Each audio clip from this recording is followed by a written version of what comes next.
At Fusion Sport, we're all about driving human performance. We develop and support a range of technologies all designed to assist people to be their best. Smarterbase is used by hundreds of elite sporting organisations across the globe, and more recently has been used by the military and performing arts as well. Our Smarterbase technology has at the heart of it an integrated and connected philosophy. What's different about Smarterbase is that it's truly flexible and self-engineerable. That really puts the power into our customers' hands, and it allows them to use it in unique ways that perhaps we haven't even thought of. Between ourselves and the rest of the field, but here comes Jemmy Stone. Connecting your brain and body with interactive games and tests. Why is there no physical activity in today's health physical? Trazer is an holistic technology used to rehabilitate, prevent falls, and improve sport performance.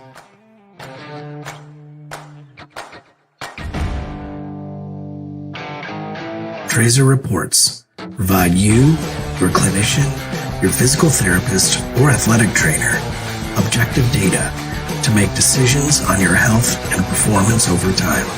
Measure what matters to change your game. Take the Trazer Challenge. Confidence, growth, connected by Trazer.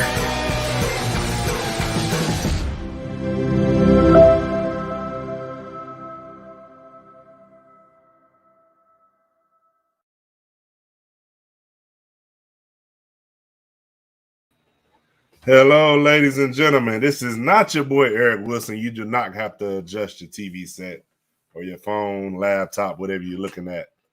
But this is your boy Tyrus Ray from Say What, Say It Again. But this is the show, Sports Arena. How's everybody doing out there today?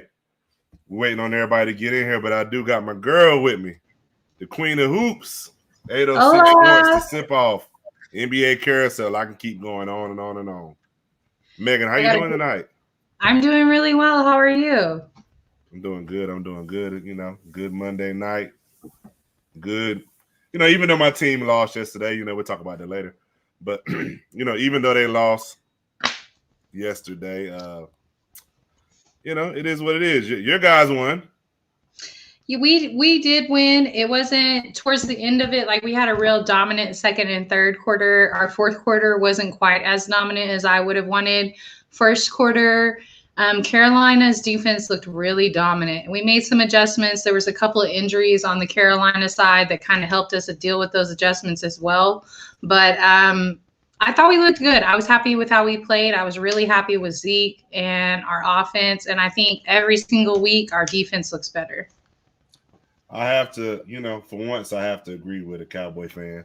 Your defense is starting to look better. Diggs is, you know, Diggs been doing his thing. I can't stunt. You know, he been doing his thing at the corner position. So I mean, he's been doing pretty good. You know, so I've heard some comparisons to prime time, and I'm not ready to go there yet. I think it's too early. I'm not ready to go there. Yeah, I'm not one of them outlandish Cowboys fans. I'm not ready to take it there yet, but I am happy. And for once, it's been a while since I said this. I'm happy with our DC.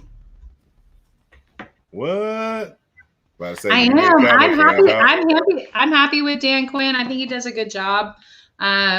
It was kind of nerve-wracking when we hired him, and it was such not a great job in Atlanta that he had going on, and to get him back on the defensive side and to see like, hey, that's his forte, and like he should be a defensive coordinator. I'm able to kind of breathe easy and say like, I'm happy with Dan Quinn. I think that was the right hire.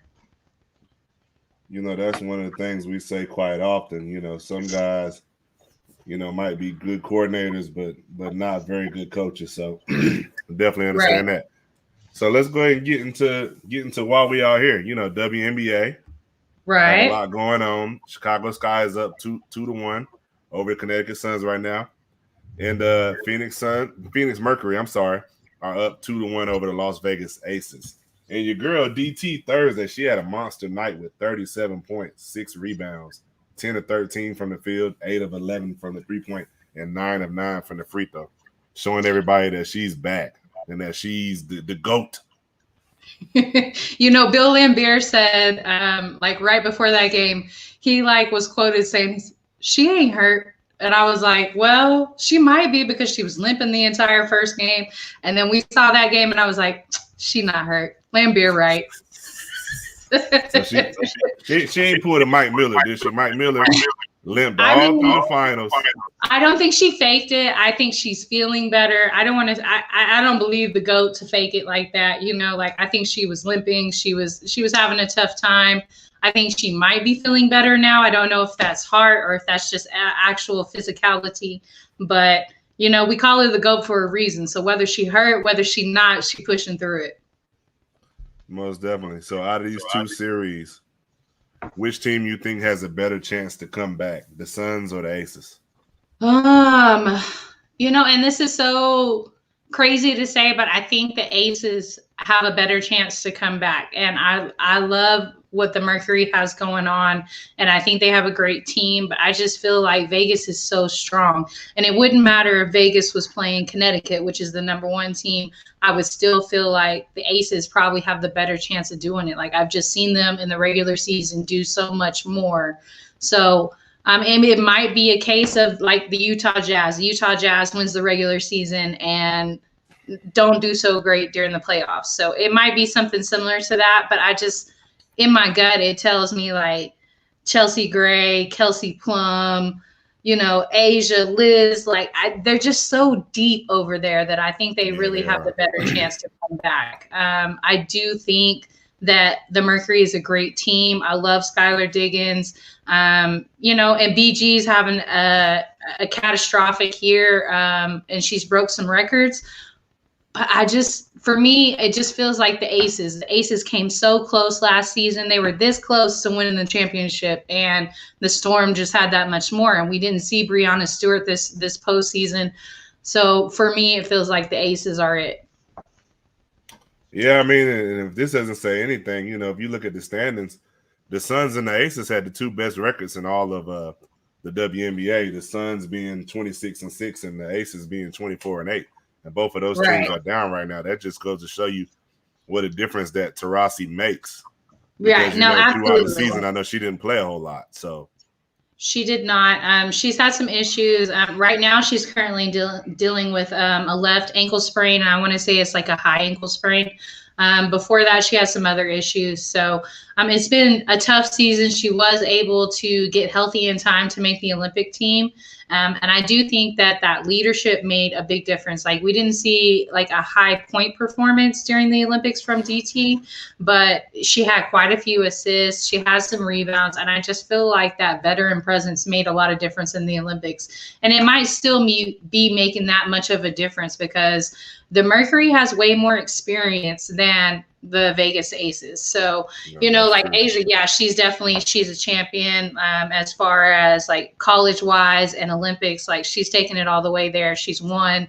Liz has done some great things, and Laimbeer has 3 championships. He had 3 championships with the Detroit Shock whenever they were there. So not to say he's inexperienced in the WNBA or in the coaching field or anything like that, but you know, they still might need a little bit more time to develop. Like the Aces were actually the San Antonio Stars a few years ago. Got you. So what's your prediction for Wednesday night? Wednesday night, I expect Chicago to probably go ahead and close out the series, and I expect the Aces to go ahead and come back and win it. Close game, maybe overtime. I do think that it's going to be maybe a 2 to 3 point differential right there between the Aces and the Mercury. And I think Chicago closes it out. Obviously, I agree with you. I mean, I like Chicago. You know, as soon as my girl Candace Parker left the Sparks and went to the Sky, you know, I became like an honorary Chicago fan, if you want to say, because I'm a big Candace Parker fan. And the same thing with the Aces. I feel like they've had they've had the second best team in the WNBA, and in my opinion, they had the most talented team in the WNBA. So I think it's only a matter of time before they make a comeback.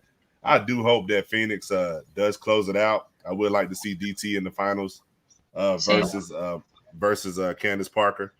I think that would be like a great way for kind of, I don't think DT's about to retire. This might not be her last season, but that'd be kind of a great way for her to kind of wind it down.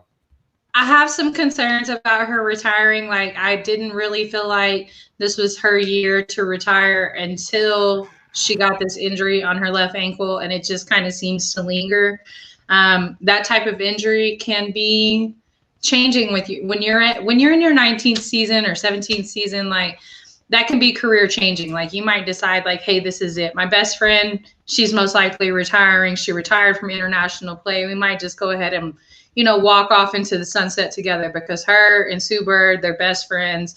They're former teammates from UConn, and basically their entire WNBA career has been together despite 2 seasons. And their Olympic career almost in entirety was together. Like, they've done a lot together. So I could see her going out this year, but the way she talked, like when she left the Olympics, she said, hey, we'll see you in Paris next year. She says she does want to win another championship while she's in Phoenix. So I don't necessarily expect her to retire this year, but I could see it happening. It just kind of depends on how these playoffs turn out and also her injury. So do you think if they did win a championship, do you think that would probably be the deciding factor for her to kind of ride off in the sunset like a Michael Jordan? It could be, you know what I mean?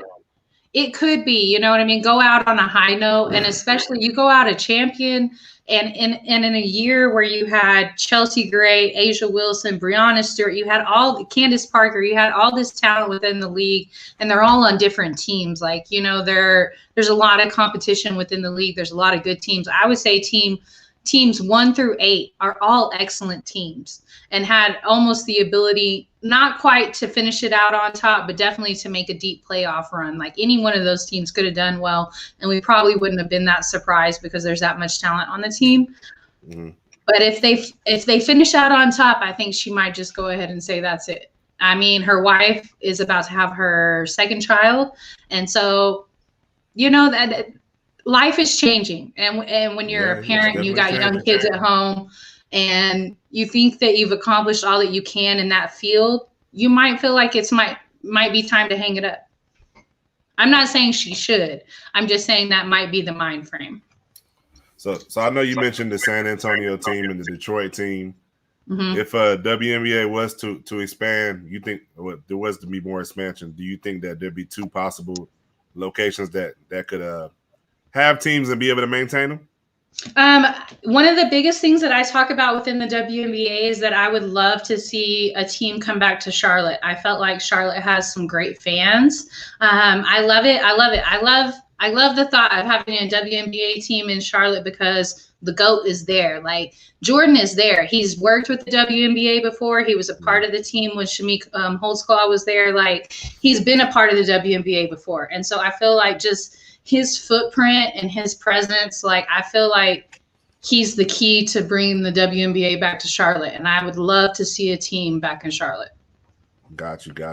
So let's go ahead and transition to the NFL. Awesome. Week 4, big week, a lot of upsets. I don't think anybody, shout out to Mama Cara Tenuto, and I don't think nobody's seen the Jets. The Jets winning. You know what I mean? But yeah. So I got a question for you. So this is I asked this question on Facebook earlier, and I'm gonna ask you the same question. Is it time for Big Ben to sit down? Steelers fans, is it time for Big Ben? I'm sorry. Steelers fans, is it time to move on for Big Ben? If so, what direction should they go in? You got Haskins, you got Rudolph, you have Cam out there, possibly. They can wait till this spring and do free agency, or draft, or trade. What option would you pick? I feel like there's 2 options that you can go immediately to put a Band-Aid on the situation immediately. Yes, I absolutely believe that it is Roethlisberger's time to hang it up. No problem with him saying, hey, maybe I don't start the rest of the season, but this is my last season. But he definitely should not be the starter at this point in time. Mason Rudolph has not proved that he is capable to be a starter or even, in my opinion, a 2nd string. So, I think he would have to gear towards trade or draft at this point in time. trade wise, the only person that really is available at this point in time is maybe Deshaun Watson or Tua. I think Tua is probably more, would rather deal with him in Miami than necessarily Pittsburgh. So I don't necessarily see that happening, but it could happen, but maybe Watson. And then from there, I think you just have to start thinking draft pick wise. Like you have to start thinking like, maybe it doesn't matter where we finish at the end of this season. Maybe we just go ahead and aim for a good draft pick because there is a strong QB draft class coming up. So you don't think someone like, with Derek Carr having such a great year, you don't think possibly someone like Marcus Mariota they could get him from I was about to say Oakland, Las Vegas. Well, you know what? When I think that's Derek a better Carr, option than what they have. It is a better option. I'm not saying it's not. It is a better option than what they have. But when I think Derek Carr, or even on the same lines as Dak Prescott, I feel like they're loyal to the franchise that they're at. And I think it would probably take a lot to get them from there. I think I think he's very loyal to the Raiders. He came with them through the move. He's been there a while. I think he would rather tough it out there. Got you. Yeah, I mean, I agree. Not saying that you can't draft a guy or trade a guy that doesn't want to be traded, but it's much easier when they're copacetic with the situation. And I feel like Derek's probably happy where he's at. Yeah, it's definitely. I said this last year. It's over for Big Ben. His arm or elbow, whatever it is, it's done. He can't throw the ball no more. More than 15, 20 yards. Right. He's starting to look. He actually looks worse than Drew Brees. Look towards the end of last year. So I think it's time. What can you do? I don't know. I honestly think they have a team that can compete in that division. But what's going on, Alex? How you doing, bro? Dealing with crazy customers, man. That's why I'm late. Hey, man. I know. Yeah, I've done it for years, so I That's definitely understand. So we'll go ahead and throw you right in here real quick, bro, just to kind of run through what we're talking about right now. We're talking about Big Ben. So, the question I asked is, is it time for him to go? If so, what direction should they go in? Haskins, Rudolph, you have Cam out there. You could try and get Marcus Mariota, a draft, free agency, or trade for maybe Deshaun Watson or something like that. What you think, Alex? I like the Deshaun Watson idea, but I don't know if they got the draft picks to do it. Yeah. Tell you the truth, I actually like the offense under Joshua Dobbs. Look, Mason Rudolph cannot be a leader of men. After his little incident with Myles Garrett, I want to give him the benefit of the doubt, but for some odd reason, I'm going to believe the brother. I don't think somebody's going to lie about something like that. And Haskins, he's a debacle. You were a first-round pick in Washington. And don't get me wrong, the Washington fan base is, woo, yes, no doubt. But you in the stands after you threw a touchdown pass. You're not taking things seriously. And after Ron Rivera gets done with surgery, you going to take strippers from the club? You're not a leader or a man either. Dobbs, however,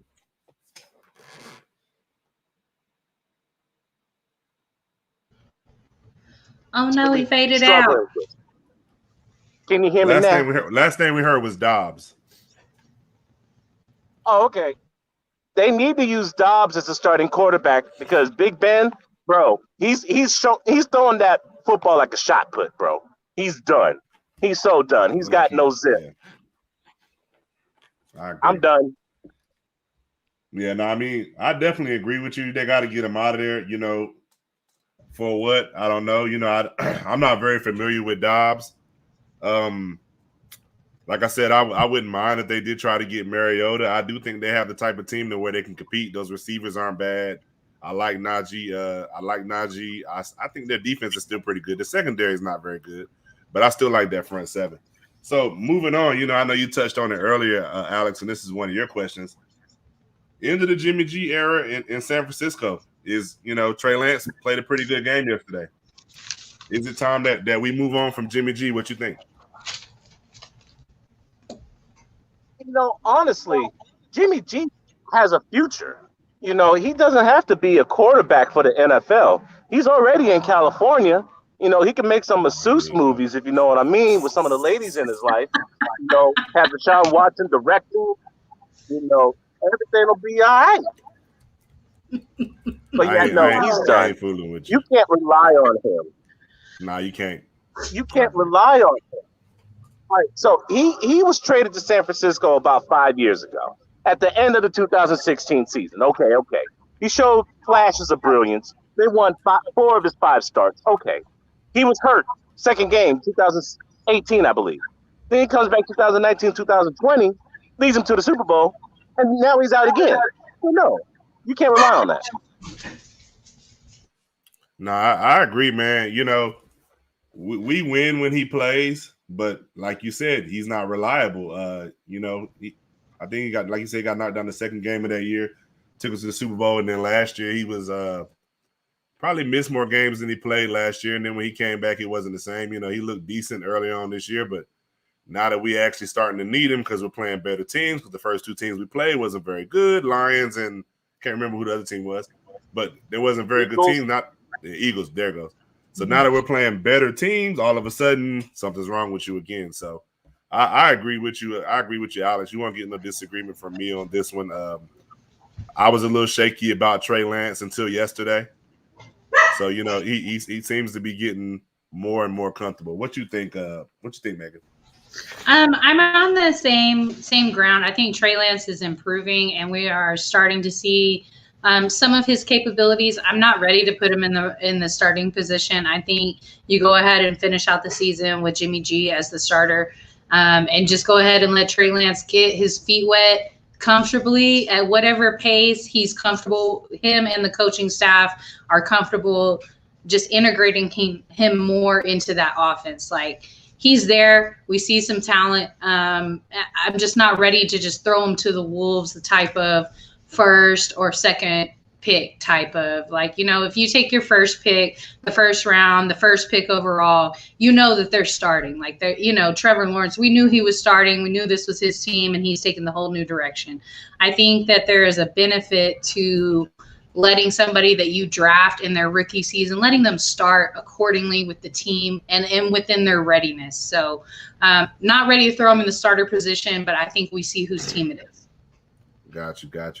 And I know I touched on this team earlier. You know, Mama Kara Tenuto, I know she's happy about the Jets. What the heck is going on with the Titans? I know you touched on it. I know you touched on it a little earlier this year, Alex, with their defense being terrible. But if you told me that Ryan Tannehill was going to throw for 300 yards, pretty much, I mean, he threw for 298. You told me he was going to throw for 300 yards and Derrick Henry was going to win for 157. I wouldn't imagine many people would say that the Titans would be losing. What you got to say about that, Megan? Well, I'm going to say Zach Wilson threw for exactly 1 yard less, 297. So that is comparable, very, very similar QB type of performances right there. Now, Zach Wilson did have an interception, just a rookie mistake type of thing. Derrick Henry did have a touchdown, something we expect of Derrick Henry. We might have expected maybe two touchdowns from Derrick Henry, to be honest. So I think this just goes to show that the Jets are moving in the right direction. Not that they're good, but they're moving in the right direction. And I don't know what's going on with Tennessee, but they got to do something about that defense. But this is nothing new. We've been saying this for a couple seasons now. What's going on, Mike? How you doing? What you think about that, Alex? I hate to say I told you so, but that defense is Swiss cheese, bro. Okay, it's one thing when you can outscore people. No Julio Jones, no A.J. Brown. You knew you were going to struggle a little bit, but he still almost threw for damn near 300 yards, as you said. But with that being said, did you see that game? There were a lot of stupid play calls, a lot of indecisions, and the Jets were moving up and down the field. It's not like they were getting beat down, because they weren't. And then when you lose that element of a threat on the outside, I mean, Bastion had a touchdown. Ooh, yay. Who's that? Exactly. I think it is. Yeah, it is Bastion. I was going to call him Gaston, but no, it's Bastion. Your number 2 wide receivers don't scare nobody, bro. That's the reason why you grabbed Julio to go with AJ. Corey Davis had a hell of a day against them. You notice what he did? You know, he had a couple of grabs for 111 yards and a touchdown. You know, I didn't start him in fantasy because of Justin Jefferson, but the point being, that was a revenge game for him. And if you were ever going to get right, that defense is the one to pick on because they are SAWFT soft. So I know you mentioned that A.J. Brown and Julio didn't play. Is there a particular reason why, or was it rest? What was it? I believe, Hamstrings. yes, I believe AJ was suffering from the same hamstring injury from the previous game, and Julio's Julio. I'm not shocked with him. Wow. So we already apologized to Mama Cara Tenuto. I'm pretty sure you'll give her our apology. I had to. I had to too, Ty, because of course I picked the time. I was like, look, man. I mean, Zach Wilson was throwing picks and he was getting beat up, but you could see the frustration and the growth. But the one thing you're talking about, Tennessee's defense being soft. I mean, and I know again, no Julio, no AJ. We all get it, but man, that Jets defense, Robert Saleh, man, 4 quarters of just going after Tennessee. And Megan, to your point, yeah, I mean, Derrick Henry, we all know is going to get his. No coach is ever going to sit there and say, oh, hey, man, we know we're not going to stop Derrick Henry. They were trying to be physical with him. But, man, that Jets D did play for 4 quarters and a little bit more. I mean, having to go into overtime. And there are some pieces missing. We all know that. And we talked about that too. But, man, I'll tell you what. I like Zach Wilson with the draft pick. I like what Robert Saleh wants to do. Now it's just about getting guys in there. And, yeah, Alex, to your point, I bet you Robert Saleh probably wishes that he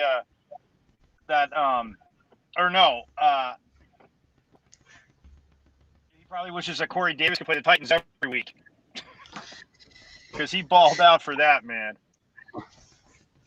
I think this kind of falls back on something too that I said about Atlanta. Ridley's that dude. It's Ridley. I don't know if I'm that big of a believer in Julio like that. Well, I mean, he always the whole time he was there, he always had a decent I'm receiver. being real. He That's always how I had feel. Roddy That's what I White. feel. I'm not saying that he wasn't good or he didn't earn his. He earned his. But I felt like Ridley has a little more pizzazz to it. And especially in the last couple of seasons that offense ran more off of Ridley than Julio. Well, I mean, I didn't realize it. And I agree. Everybody agrees with you, I think, Megan. Sorry, Ty. Everybody agrees with you. We can all see the point. But the other side to that is like, Ty, you and I talked about this last time when everybody's saying things about Julio and A.J. Green. I mean, A.J. Green was like right behind Julio in yards. And the reason why Julio gets picked on is because of this, this day and age in fantasy football world is that he didn't get the touchdowns. But you lead the NFL in yards, man. It's the NFL. So Julio did that, and you're right, Megan. I mean, really might end up being that dude. But it's just like Juju Smith-Schuster. Not that Ridley can't be the number one dude, but everybody looks really good when you have that dude next to you. So Julio helped him out. It helps him out a lot. But, I mean, I'm with you. I think sometimes it's fair, but in the way it's not, because if a dude leads the NFL in yards, yeah, he's not getting touchdowns, so fantasy owners hate it, but you're chucking up a lot of the field worrying about what that guy's doing. Yeah, and like I said, man, that Jets defense has 7 sacks. So, Ryan Tannehill got sacked 7 times. So that says a lot about that. Yeah, so moving on. I know Mike and Megan would like this next topic. Are the Cowboys for real, Alex? What you think? Are the Cowboys for real? Playoff contenders, nothing more. That's as nice as I'm going to put them. They're playoff contenders, not a damn thing more. Alex, how did that taste coming out, though? I mean, you had to use Cowboys in playoffs. How did that taste coming out?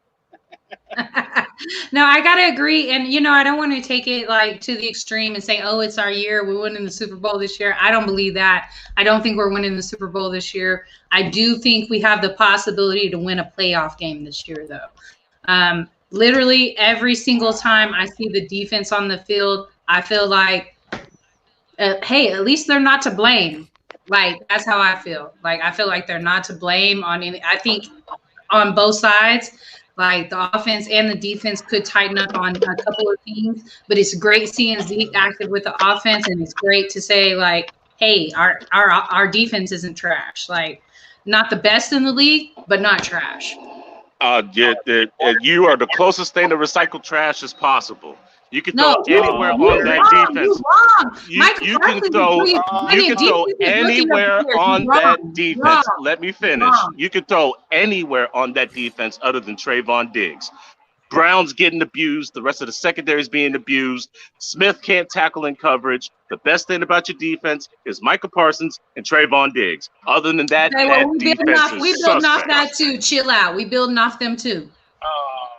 And Randy Gregory, actually, since he's on the field, Alex, look, this isn't a homer thing.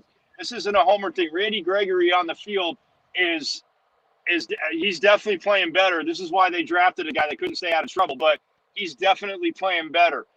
Now, as for Leighton Vander Esch, he looks a lot better because I said this to you guys a million times. Dan Quinn put him back on the weak side where he wants to be, where he's most comfortable, because Mike Nolan was an idiot. And yes, Micah Parsons is balling out. And yeah, Trayvon Diggs is the interception leader in the NFL. I mean, through 4 games, kid's got 5. So I'll take that, because after game 1, Megan, remember I was kidding with you saying, hey, at least he's on pace for 17. I was joking. But now, I don't know, man. At this pace, it's going to be insane. He could set an NFL record. But look, yes, they needed to improve on defense. Dan Quinn is getting these guys to play. You know how I feel about Anthony Brown. I'm not going to argue with you, Alex, because it's like patting the top of your head and rubbing your tummy. He can't do 2 things at once. He can run really fast, and he can cover if he doesn't have to run fast. But doing both sometimes is definitely a challenge. So, look, it was a better test against Carolina, in my opinion, not to pick on Eric on his anniversary, than Philly, guys. But this defense is better, and it's because of, players got to make plays. But when you have a competent defensive coordinator that's a little scorned, obviously, from his last job and getting fired, but a very competent defensive coordinator, it's funny what you can do with a rookie that's got talent, second-year dude that's got talent, and other guys that just want to ball out. So at least they're giving him effort. That's the biggest difference with Dallas this year so far. Yes, it's only 4 games, but after last year, Ty, as you know, I'll take it. Got you. Definitely. Megan, how you feel? I mean, I just feel like you don't – with D-Law breaking his foot, I had some major concerns. And I had some concerns with Dan Quinn coming in. And was he going to be confident, or was how he was a head coach, was that going to reflect on how he was a coordinator again? So I definitely had concerns going into this season. I'm not saying that he's the perfect defensive coordinator. He's not. There's some decisions that he made that I question, but some of them panned out and some of them haven't. And I'll just say this. I'm not as upset every single game I was last season. Every single game last season, I was so upset, especially about the defense. And I don't feel that way this year. There is room for improvement. Like you said, Brown, there's definitely some short changes right there. And you definitely can tighten up in some other areas. But I kind of feel like this injury with D-Law is like a blessing in disguise, because we had to shuffle, we had to move people around, and it ended up working out better. So I think we're seeing, whether it be some other guys move around and it's like, okay, so they're better at this position, so we keep them here. Or maybe they're just better than D-Law at that point in time. I don't know. But it turned out to be a blessing in disguise. Yeah, and the one thing that I didn't realize until probably just now is y'all don't play anybody good until week 11. Oh gosh, dang! No, we don't have a great schedule. Ashley told you this. We don't have a tough schedule. I don't remember y'all schedule being this bad. I disagree. Look at week 8, week 9. They got an opponent. Okay. Hold on. Okay. Because from what I see, week 1 we had a real opponent. The Chargers were a real opponent. You can't say the Chargers. No, I'm not. I'm talking about from now.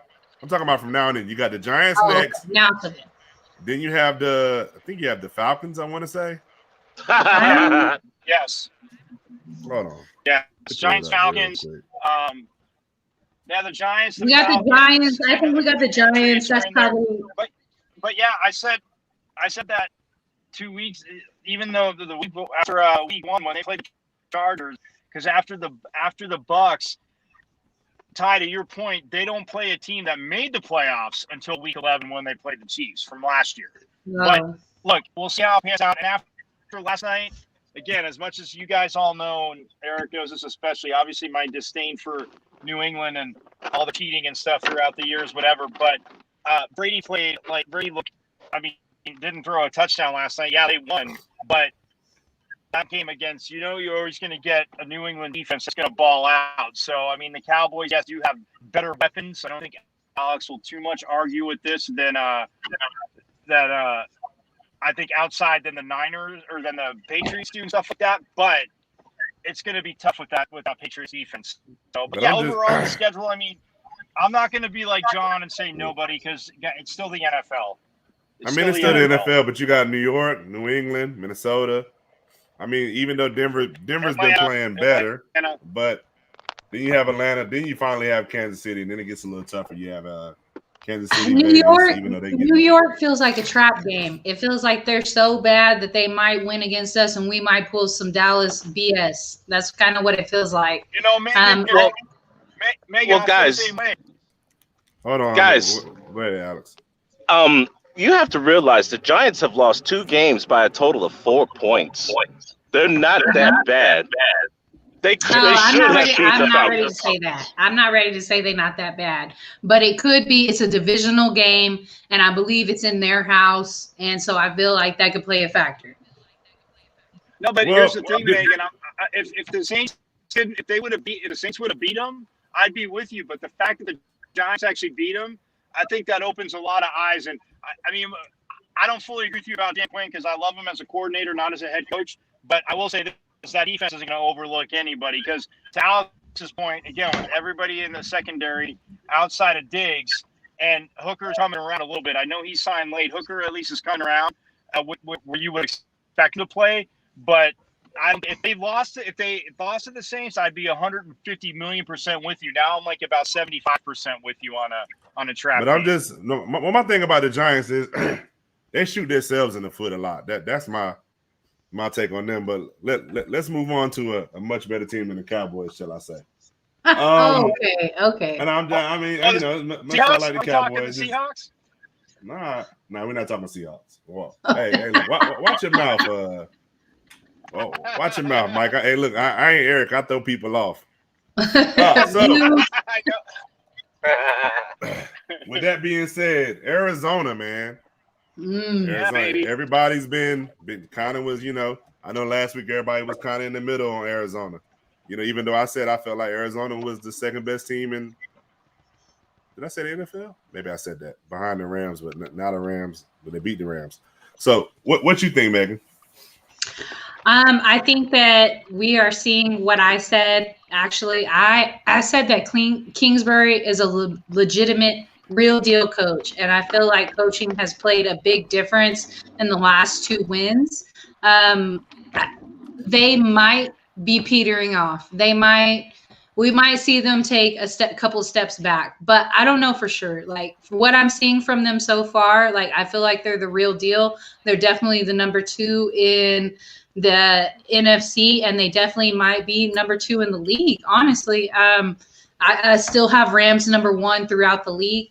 I thought Colts were going to be better than what they are, but I think you got to give them their credit that they're that good. I think you got to give credit to Kyler Murray, and I think you absolutely have to give credit to Cliff Kingsbury. And I know a lot of people, Alex included, are not ready to say that Kingsbury is a great coach. But I absolutely think he is. And I think it's time there's been some decisions that he made that have attributed to those wins. So when you say number 2, you think that Arizona's better than the Bucs? Maybe. Wow. Maybe same tier. All right, what's your take, Alex? I think she's crazy, and I think she's just trying to find somebody that, you know, can rattle the Bucs cage. Guys, our secondary is decimated. No Sean Murphy-Bunting. Carlton Davis left. Jamal Dean's been hurt. And we just signed Richard Sherman less than 4 days ago. And we won that game in Foxborough. Even with all the cheap penalties and the non-calls that the referees decided not to call against the Patriots. when we are fully stocked, there's not a team that can hang with us. Now, I got to see the Arizona Cardinals. I didn't say that they were better than the Bucks fully stocked. I said that they were better than, maybe the same, maybe a little bit better than the Bucks right now at this instant. I didn't say healthy. With that being said, I did see the Arizona Cardinals in person whenever I saw them play the Jacksonville Jaguars. They look stagnant whenever you can take away the outside plays. You limit the wide receivers so that way they don't get the big play. But the way they beat the Jags is the same way that they beat the Rams. That run game is for real. The Bucks didn't have an established run game against the Rams week 3, and it bit them in the ass. And the Arizona Cardinals ran the ball down the Rams' throat. 50 yards for Connor, $120 for Chase Edmonds. When you can run the ball, it makes it harder to cover A.J. Green, a hobbled DeAndre Hopkins, and Christian Kirk. Oh, and let's not forget about Rondale Moore, because he'll burn you too. The Arizona Cardinals are for real. And if they don't have any injuries, it might be Arizona instead of the Rams that the Bucks meet in the NFC Championship game. Well, Man, Alex, to your point too, though, I mean, yeah, but Alex, to your point, like, you know, about the Cardinals, there's one other thing you can't account for, and I'm sorry, because he's a quarterback that will get outside because no pass rush is perfect all the time. And the Rams, I mean, Ty, if you watch that game, the one thing you saw is that the Rams got pressure sometimes, but when he gets out to side, I'm sorry, there ain't nobody on a defense that's catching Kyler Murray, because if he's even with him, they ain't catch him. And he made plays when he has to, but he pushed the ball down the field. To Alex's point, that pass to A.J. Green, the touchdown pass, absolutely sick. And everybody's talking about the air raid people in Arizona. I told you guys this before. They were ripping on Kingsbury, saying, oh, you're going to play with the college offense. It's just like when Chip Kelly got hired. I know Eric and I used to debate this, but if you actually watched Oregon games, like his up-tempo offense, it wasn't pass. It was based off the run. He had guys like, you know, way back when, LaMichael James was this like big home run hitter. Cliff Kingsbury, again, not as maybe polished as Chip Kelly when he got to the Cardinals, but at the same time, they're on the same page. I talked about this during the carousel with Alex. They're on the same page. And Kyler Murray came out and said after the game that this was the best game plan that he's had his whole time as a pro coming into this game against the Rams. So look, the Rams aren't going anywhere. We're not going to you can't overreact. But if you're the Cardinals, if you can play defense like that, what Chandler Jones means to that defense, getting a J.J. Watt, that helps him out a lot. Even if Watt's numbers aren't big, it's the presence. And then what Buda Baker's turned Byron Murphy into an interception machine because he can actually cover on the back end too. So look, the Cardinals have the tools, and yeah, it's Alex's point. They can rush the ball. But man, they're definitely for real, but they're still the West. It's not like any of those other teams are going away. Yeah, I know the one thing, you know, I know it's kind of off subject. The one thing that kind of surprised me with Tampa Bay is the pass rush. You know, they did a pretty good job last night. I think they had 4 sacks. But they had more sacks last night than they had in the first 3 games combined. And you know, I know in the Super Bowl last year that was one of the things they did so great, you know, getting to Mahomes, you know, the pressure they put on him, something they pretty much did a lot last season.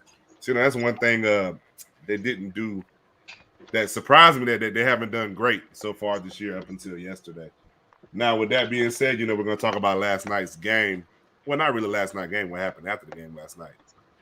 Belichick and Brady. Is there, well, I can't really say paradise because I never think they really had that type of relationship. What do you think, Alex? I think everything is fine between them.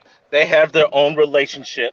Belichick talked to Brady 20 minutes after the game, you know, in the locker room. They're straight. Really rude on Sunday Night Football, but, you know, Belichick's a competitor. I expect nothing different. I'm glad the soap opera's over. I second that, Alex. I'm glad it's over. The game, again, I mean, Mac Jones, I mean, everybody's saying, hey, I mean, the kid did ball out. I'll give him that. I mean, that defense, I mean, he threw stuff at Brady, and Brady was not comfortable, but did just enough to get the victory, and then a 56-yard field goal. Our favorite sound guys in all of football, the doink. as it hits the upright. But yeah, I mean, look, when you read stuff and yeah, they're saying Brady wanted to leave because of Belichick and this and that. Look, I'll say this. I think they definitely needed each other. Brady needed Belichick more in the beginning to give him a chance and draft him at least. But they definitely needed each other. But yeah, I mean, to sit there and say all this stuff for all those years, he doesn't get along with Belichick. But yeah, I mean, they talked about that after like year 7 or 8, and he was there another 12 years. So, I mean, that soap opera junk does nothing for me. If there was truly a rift, I think he would have gone a lot earlier. But I mean, yeah, the game, at least it was a good game, and Belichick showed that yes, when he's called, hey, maybe Belichick will retire Megan next year aside or step away from the Patriots, and he'll just say he wants to be a defensive coordinator and come to Dallas. Yeah, anyway, that won't happen. You know that's not happening. Yeah. Megan, you feel like everybody's overreacting about last night? I think it is an overreaction. I think you take it at face value that they both have mutual respect for each other, and I leave it at that. Like, they probably definitely have differences about how both of their careers played out together, and they both feel however they feel, and obviously their side of it is what they feel at that moment. So I just kind of take it as face value, like they both respected each other, and I leave it at that. Like, I don't think there's a whole lot of love lost, and I don't think there's a whole lot of love gained. I just think they just respect each other. Got you. I agree with that. So, last topic, Justin Fields. He did a complete, can't say 360 because if you do 360, you're right back in the same spot. But he looked totally different this week than he looked last week. Now, is that because he's getting better, or is it because it's the Lions? What you think? What you think, Mike? Look, we were all, except for Eric, saying you shouldn't start week 1, and everybody compared it to Zach Wilson. I mean, we knew Trey Lance wasn't going to start week 1. We talked about that. We knew, Mac Jones was in competition, and I know I was leaning towards Cam Newton, but you knew that Andy Dalton was there, and yeah, they traded up to get him, but look, they wanted to get him ready. Matt Nagy, for better or for worse, and we've all ripped on him, and rightfully so at times. But I think you're right. He did do a 180. It is a little bit of the Lions, what they have personnel-wise time. But I really, I like the way he looked. I know he has the poise, but my only thing, and I say it about not just him, not just because people want to pick on Justin Fields because he went to Ohio State. I do, but I look at him as a talent, as a quarterback. Yeah, I do hope he does well. But let me see how he does, like Alex always says, against defenses that aren't, Swiss cheese. So I think that, yes, he is going in the right direction, but it's let's see when they take, the Packers on the first time in the division. And even though Minnesota's losing these close games, and we all have our differences about Minnesota, let's see how he does against those better defenses when he sees them. But look, he's going to make mistakes, just like Zach Wilson is. You have to live with it. So, yeah, I don't think Andy Dalton – I know this really upsets Megan, Ty. She's about to cry. I don't think Andy Dalton should be back in the lineup. But yeah, I mean, look, he is going to look better. But, lastly, I'll say this to you guys. I was listening to a lot of radio today, too, as I was driving around, and they were talking about how, they're trying to compare Fields, how he improved to Zach Wilson, even though Wilson, yeah, he got the win, but he's throwing more interceptions. But each week, and again, I haven't broken down tape of Zach Wilson, but listening and stuff, I mean, Zach Wilson has made strides, and now he just got his first win. I don't think it's right to compare those two just because how Fields came in, and you're obviously not going to compare Fields because he got thrown into the Cleveland game and it was just destroyed by that defense. So, but look, I think he can do well. I think he will, but they're going to struggle still with him at quarterback because of all the other problems we've talked about in the past. All right, what you think, Megan? I agree. I think it's still too early to tell. It was a good performance. He still had an interception, though. So, it definitely was not a perfect performance, but it was a good performance. So not to take anything away from that, he does look good. We've been saying for a couple of seasons now that Bears defense is legit, and I'm not afraid to go ahead and say that this season and that they kept them in this game. So, I'm not ready to put it all on Justin Fields' back, but I will say, luckily they do have a backup quarterback, and it disparages me to say anything positive about him, but at least they have a backup quarterback that is somewhat experienced. So if Justin's got to come out, at least you can put Andy in, and he's capable to run an offense. Is he good at it? No, but he is capable. And then also with that, I do want to say I think the Lions have improved. I think that their defense is getting better, and I do think their offense is getting better. And I don't obviously Matt Stafford and the Rams, they won the trade, and that was good. But Jared Goff looks good with Detroit. I don't think he looks bad. So I think the Lions are improving some also. What you think, Alex? I think the Lions are horrible. I mean, there was never going to be a better time to win the game. You could have got Matt Nagy fired. You could have got a notch under your belt, erased the demons that you had from Chicago. But lo and behold, you showed that you're the Detroit Lions of old. I think Justin Fields is in a bad situation under Chicago with Matt Nagy, but there's not really much you could do because right now he's still the coach. Andy Dalton's going to be the starter. Let him get ran over by the Raiders. Yeah, because you do got the Raiders that part next week. So with that being said, Alex, do you think next week if Justin Fields does start, do we see more of what we seen in the first week against Cleveland, or we see more of what we seen yesterday?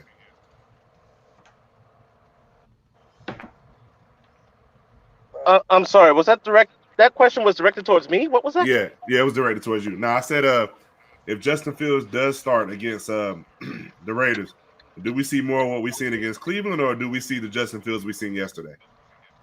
I think we see more of what we see yesterday, but that's not enough to beat the Raiders. Even though Carr looks rattled tonight on Monday Night Football, doesn't mean that the same skill set is in Chicago that it is with the Los Angeles Chargers. That's a division rival. They know how to attack the Raiders. And even though Khalil Mack was a former Raider, that doesn't mean that Chicago's ready for that smoke from the Raiders. I think the Raiders are a very bad matchup problem from the Chicago Bears. Very bad. From the corners to the wide receivers to the running game. Got you. Well spoken. So, with that being said, man, we pretty much covered everything that we're supposed to cover tonight. I do want to ask you one question before we go, Mike, that I didn't get a chance to ask you. Is it over for Big Ben in Pittsburgh? Look, there's a lot of problems. I mean, I guess my short answer is yes. I mean, I'm with Alex. Alex and I talked about this when I was in Tampa. I probably don't think he should have came back this year. Or the competitor wanted to go out on a higher note. Look, if they protect him, he can still make throws. I know he was off sync with Juju like yesterday. That's 2 touchdowns he blew. Man, I mean, look, I've never been a huge fan of his personality, but his play time I always respected and thought he could do it. So I think if they bench him though, his time might be over. But if they bench him, it's going to get even uglier because. I mean, look, Dwayne Haskins and Randolph, sorry, man, not sold on any of them either. So I don't think Pittsburgh fans want a 3-1 season. I think with Roethlisberger, even though it's not playoffs, you probably could get 2-9. They'd have to, grind. But, yeah, there's nothing after this year for Roethlisberger. But, yeah, you hate to see somebody go out like that. But, hey, it's over. You need to pass Marino on the passing, all-time passing list. He went into 6th place. So. Yeah, I don't think there's no hope for Roethlisberger, man. He should have went ahead and retired like Phillip Rivers and Drew Brees. Those guys, they were all pretty good quarterbacks at one time, but I think that their days in the NFL is over. Hey, Tom, real quick, sorry, because I was going to say Brees and Rivers got picked on. Brees got picked on a little more because of the arm to last year, but even the year before, they're saying but he was still pushing the ball down the field to Michael Thomas. But for Rivers, he did it right. He left the Chargers. I mean, that defense, but he didn't turn the ball over as much. Everybody wanted to pick on Rivers last year. I'm not saying us, but people in general attacked Phillip Rivers. He didn't turn the ball over. He went to the playoffs, and like we talked about before. I mean, they were 30 yards away from advancing in the playoffs with Rivers, and he retired on a high note. Again, even though Roethlisberger drove me crazy personally, I would hope he could end on a high note. But in that division, man, with the Browns and, with the Ravens we know can do, and with if Joe Burrow keeps playing like that, dude, that's a dude that's like a time Ty. the old commercial, it takes a licking and keeps on ticking. I mean, he comes back from an injury. The guy's averaging like 3 sacks a game, I think, against him, 3.5, whatever it is. And they're 3-1. So it's going to be tough in the division. But yeah, I think Ben just needs to make this a swan song after the season. Yes. I guarantee the Colts wish they had Phillip Rivers right now, today. Well, heck yeah, because yeah, I guarantee it. Everything I own, I'm willing to bet on that. I'm pretty sure they'd rather have Andrew Luck, but we're gonna take it that far, but definitely Phillip Rivers. That's is what it is. All right, so for your boy Tyrus Ray, for Alex Fleming from Florida Sun. You got so much stuff, Alex. I can't even name it all. NFL Carousel comes on Thursday night. So what is it, 6? 7 Eastern. 7 Eastern. NFL Carousel, 7 Eastern. We'll be back Wednesday at 10 p.m. You got my boy Mike, Pac-10. What's the name of your show, Mike? Believe in the Pac-10. Believe in the Pac-10. Oh, Believe in the Pac-10. Believe in the Pac-12. Pac-12. Pac-12. Pac-12. It's Pac-12 now. It used to be Pac-10. Respect. You cross the Mississippi and they get no respect, even though they deserve it. But that's a story for another time, my boy. Yeah, you're right. And from a girl, Megan Price, 806 Sports, the Sip Off, NBA Carousel. Yeah, everybody on the show, like I said, we got so much going on.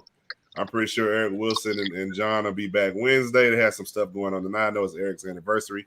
John has some things going on, so just keep my guys in your thoughts or whatever. Eric, we hope you have a great anniversary. Huh? Right, yeah. Happy anniversary. To Kathy, because she's got to put up with the Eagles fans. So happy anniversary to her. Yeah, I know you're probably licking his wounds after last night and not last night. I'm sorry, last week. So, hey, I definitely understand. But shout out to Eric. He came on our show. He took it on the chin. James and them gave him a hard time, but he took it. Oh, hey, I know it's preseason, but the Spurs won. Oh, we beat the Utah Jazz. Preseason. Hey, I started acting like Allen Iverson. It don't matter. Just saying. Who lost their first preseason game, Ty Ray?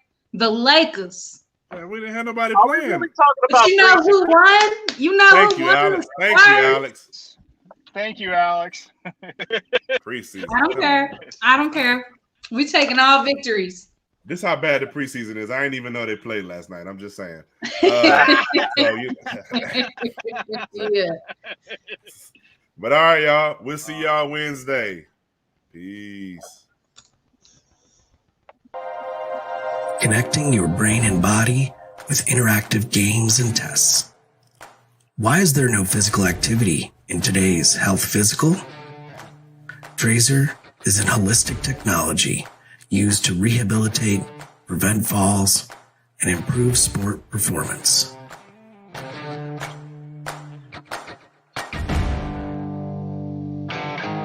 Trazer reports provide you, your clinician, your physical therapist, or athletic trainer objective data to make decisions on your health and performance over time. Measure what matters to change your game. Take the Trazer Challenge. Confidence, growth, connected by Trazer.